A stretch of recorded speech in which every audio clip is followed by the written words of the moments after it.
Hello, Cancer, Sun, Moon, Rising, and Venus signs. Kamusta kayo? Sana po ay nasa mabuti kayong kalagayan. Welcome back po sa Star Tarot.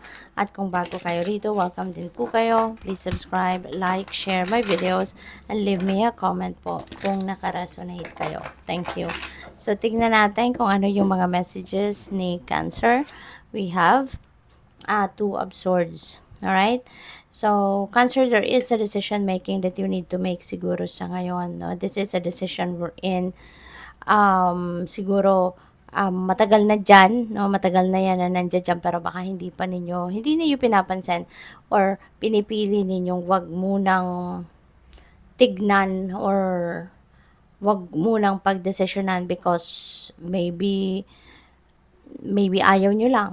Diba? Pwedeng ayaw nyo lang na magdesisyon pa or maaaring marami kayong impormasyon na alam regarding this and baka nahihirapan kayong i-digest yung mga impormasyon na yan. Sa dami, siguro mas lalo kayong nalilito kaya ayaw nyo na munang tignan yan. Ayaw nyo munang asikasuhin yan, something like that. Or possible then na ang iba sa inyo rito, you just want to be, you just want to step back muna from whatever this decision making that you need to make kasi baka hindi pa kayo handang harapin ito. So, what else? We have the moon. Ayan. So, ayaw nyo pa nga. Diba? Ayaw nyo pa. Kaya iniimbitahan kayo rito, no? Na makinig kayo sa inyong intuition so that you will be guided accordingly. Okay? Kasi talagang malabo, no? Siguro kaya isa sa dahilan na ayaw nyo pang magdesisyon dito sa kung ano mang bagay na to because parang malabo pa sa inyo ang sitwasyon. Parang you can't see the light, no, of your situation. Kaya parang nagdadalawang isip pa kayo na magdesisyon. So, maybe you're just going to wait more time, no? A little more time pa. You will be patient dito sa sarili ninyo at maaari din naman na hindi naman ito nagmamadali, no? Kung ano man ang kailangan pagdesisyonan dito, baka hindi rin naman ito nagmamadali. Kaya, maaari din na hindi pa ninyo ito papansinin sa ngayon din. But, yeah, ang advice sa inyo dito ni the moon, listen and follow what your intuition is telling you. Lalo na if you can see the truth of your situation, the divine guidance, no, that comes in through your intuition is going to lead you, no, kung ano ang tama mong gawin or kung ano yung dapat mong gawin. Okay? So, what else?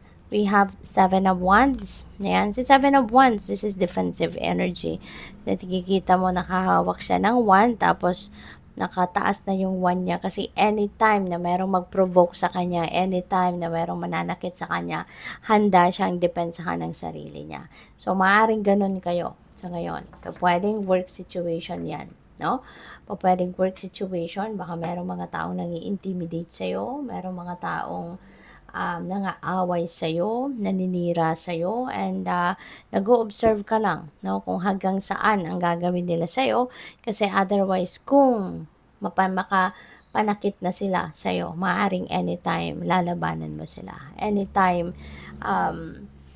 sasanggain mo kumbaga, no, yung mga wands na didikit, no, sa inyong katawan na manggagaling sa mga taong ito. So, yun. So, stand your ground. Stand for what you believe in. Ipaglaban mo kung anong dapat mong ipaglaban. Ipaglaban mo kung ano sa tingin mo ang tama at ang dapat mong gawin. Okay? So, go for it. So, what else?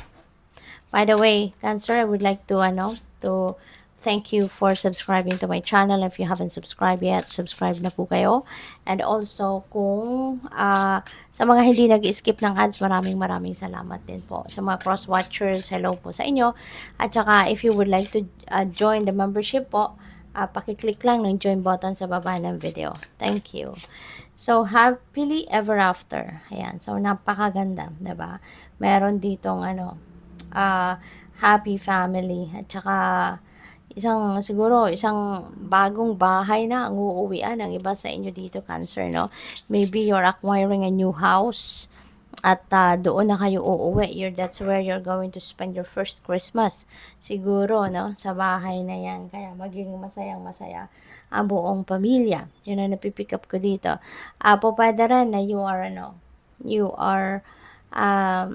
have a family na buo. Not necessarily na sa lahat ng oras, 'di ba, magkakasama kayo kasi baka ang iba sa inyo adults na din ang mga anak, kaya may kanya-kanyang buhay na, so maaaring gano'n. Pero at least, for this Christmas season siguro baka magkakasama-sama kayong lahat. So, mabubuo siguro yung inyong pamilya, magkakasama kayong lahat sa bagong bahay na ito, 'no? So, congrats sa'yo. So, your next message is secrecy. So, mayroon ditong nagsisikreto. So, pupuwedeng kayo ang may sinisikreto or baka meron tao, 'no, na importante sa'yo na maaaring merong sinisikreto sa inyo, merong pagsisinungaling na ginagawa, 'no? So, pupuwedeng gano'n. Pupuwede, 'no, so since may envelope dito, baka nakapaloob ang sekretong ito, 'no, into an envelope. Baka meron siyang tinatago, 'no, sa'yo na nakalagay sa isang envelope. So, depende sa inyong sitwasyon, iba-iba ang puwedeng maging laman ng envelope na 'yan, 'di ba? Or baka meron kayong mahahanap na envelope, baka ngayon madidiskubre ninyo, 'di ba, yung kasinungalingang ito, baka madidiskubre ninyo yung envelope na 'to. So, puwedeng gano'n din ang ganap. So, it's either kasi general reading ito.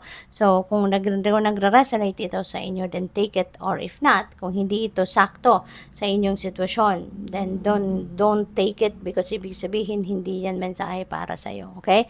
Huwag mong ipilit na mag-fit in sa inyong sitwasyon kung hindi naman talaga ito related, no, sa nangyayari sa buhay mo. Pwede rin kasi, no, for some of you, Cancer, pwede rin na ikaw yung merong sikreto na nakapaloob dito sa envelope na to.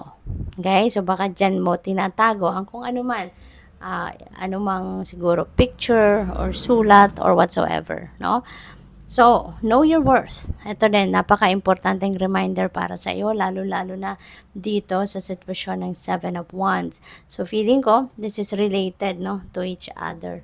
So, importante, 'no, lalong-lalo na sa ngayon, ano, na alamin mo, 'di ba? Know your worth, alamin mo kung ano yung inyong halaga, 'di ba? Self-awareness ang kailangan dito para malaman mo din, 'no, yung boundaries. Maybe there is a need for you to set your personal healthy boundaries. Sa ngayon, 'di ba? You deserve respect, you deserve paggalang, no, from other people as well, yung mga ganun. Kaya napakahalaga para mapanindigan mo, madepensahan mo yung inyong sarili, alamin mo kung ano yung inyong halaga. Okay? So, good luck sa'yo. Thank you for watching. Love and light. Namaste.